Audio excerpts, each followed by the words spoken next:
Hello and welcome to Ask Your Academic. Today's session will cover the MSc Science Communications, and we have one of our programme leads here with us today to answer any questions you might have about the programme. We are recording today's session, so it will be made available to you afterwards. If during the session you have any questions, you can use the chat box and we'll keep an eye on that. And we've also got a list of questions that we'll run through too.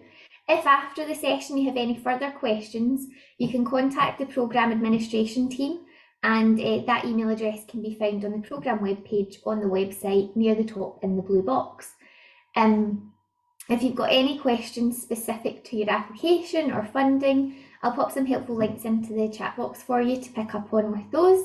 And we do only have a short session. So Anna, would you like to introduce yourself and give an overview of the programme?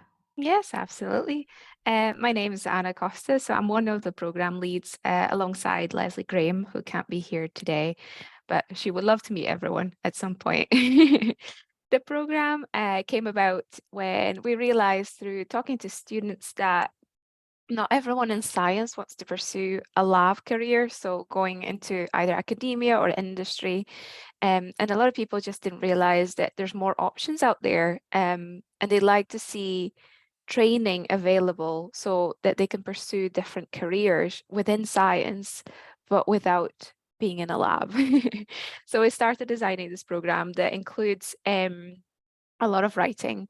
So learning how to write for news outlets, learning how to write for blog posts, creating podcasts as well. We're going to have a new course called Science Journalism as well, which is very journalistic style delivery of news, and also press releases. So we have a wide range of how to disseminate science to general population and to fellow scientists as well, but with a main focus of how would you deliver science to a general audience that might not have a scientific background. Yeah. And we're always asked about the project element of an MSc. Can you tell us how that works in terms of how students will choose a title, how they choose a supervisor? Yeah, absolutely. So, in terms of a project, we have they're considered dry projects at this point because, of course, they're in communications. You're not really in a lab doing your project. So you'll be able to pick from a range of supervisors. So we'll have a few supervisors within different fields available, most of them science academics. And then the student can go and talk to those academics and start developing a project that is in common with the two.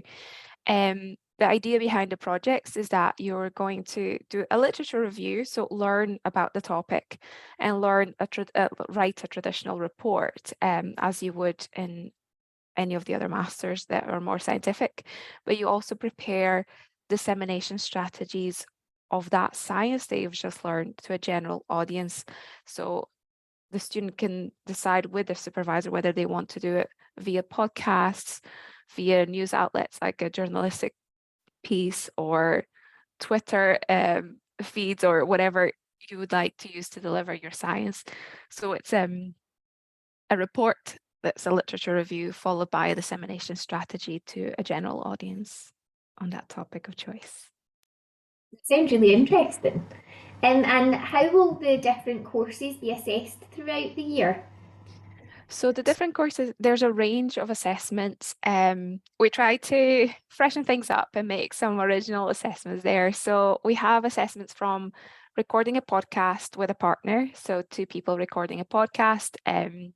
We have the more traditional ones of writing literature reviews that are quite short. There's other assessment. There's no exams, just to clarify, there's no exams on the list. So it'll be written pieces that could be news magazines, posts, it could be a journalistic piece, could be the more traditional science report, podcast recordings, and video recordings as well, as if you were a journalist sat behind a desk delivering news. Fab, thank you. I will also mention that for sort of more detailed information for each of the courses, they're all linked on the website, so you can find out more information there too, sort of what bits go with what course. Whereabouts will the classes be based? Is it all going to be on main campus? Yes, main campus of the University of Glasgow, yes. Perfect.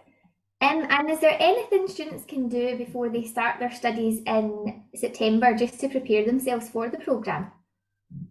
I think a good idea, if the students are willing to do that, is starting to read a bit of scientific papers and just getting used to how to read a scientific paper and how to extract information from it. Because the very first course is an introduction to science communications, and that in that course, students will be expected to write a small literature review. So if you're out of practice reading science papers, or if you've never done it because you've come from a slightly different background, just adjusting to reading a few papers here and there and how to extract important information from them. Perfect. And you mentioned that there's sort of different courses, so there's some optional courses. When will students select those? Is that at the very start when they register, or is it later on that they pick them? So all of our optional courses are for second semester, so starting in January. So I think the students are asked to pick them around November, December time. So that's when they'll make the choice. And there's usually a session as well where the different courses, course leads will come and describe the courses. And then the students are asked after that session, which usually happens in November. And the students are asked after that to make their choices. Perfect. So that gives everybody a bit of time to decide what they Yes. want to do. And I know there's no such thing as a typical week, but how much sort of class time will students typically get maybe per course, just so they know like what's expected in class versus out of class? Mhm. So typically a week, which might not be recurring, might not be always at the same times or anything, but usually it will be sessions, lecture sessions in the morning. It tends to be 3 or 4 mornings a week for 2 or 3 hours each session. And then the afternoons tend to be more seminars or tutorials where you work more one-on-one with a staff member rather than being didactic, where we're just giving you the information. The afternoon is more interactive to hopefully break down any doubts that might come from the lecture sessions. Great. And we're always asked, and it's great that students are so enthusiastic, but we're always asked, is there the opportunity to get involved with any other classes or research that's going on within the schools that they're in? Yes. Well, actually, we had this great idea of for summer projects, because sometimes it's hard to pick a topic and it's hard to be out of that science to then understand what you're communicating to the general audience. So the idea behind the projects as well is that the students can go into a lab and accompany the wet lab project students. And that means you can start writing on what these students are doing. So you're seeing their science, what they're doing in the lab, and you kind of get an idea and you start investigating it. And then it's almost like you're socializing with a scientist. You're finding that person that's going to be your source of information. And then you're going to communicate that science to a general audience. So there will be that lab experience there. And most of the courses that we're offering as well are with different schools. So you might have a course that is core, but it's with the social sciences school. You have courses that are with MVLS, or our own science school. And that means that you're interacting with other cohorts of students. You're meeting a wide range of backgrounds, a wide range of future careers, and you're networking from the get-go. Yeah. Perfect. And what sort of jobs might a graduate of the programme go on to do? So we're trying to give tools for a wide career option. So it could be anything from becoming a science journalist. In one of the courses, students will get the opportunity to interact with BBC journalists as well, or STV, and you can have a chat with them and start networking there. So science journalists, freelance writers, social media managers, and anything with social media really for that career. Um, and yeah, just delivering news, delivering science. We'll have someone that does a lot of press releases. So that's another option if you want to go into press release and how to convey that science to the general audience as well. So really anything that delivers science to a general public. Perfect. That is all the questions that's on my list. I mean, in a very short space of time, you've answered a lot and given a lot of information. Is there anything that you think we've not covered that you would like to mention or highlight? Actually, I'd like to just highlight that we are making some of, especially the science journalism course, we are bringing in specialists in the field.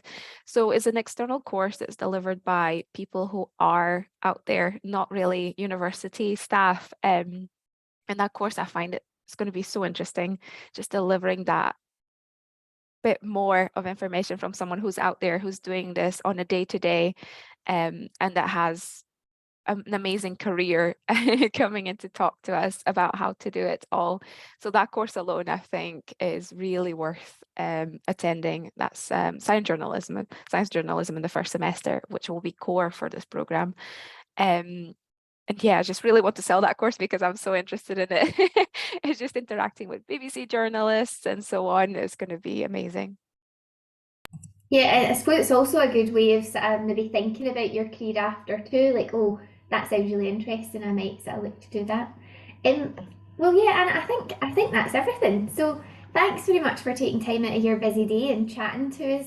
Hopefully everybody finds that interesting. And really inspires you to register and come and join us in September. So hopefully we'll see you all then. So thanks very much, and we'll see you soon. Thank Bye you. bye. Bye. Bye.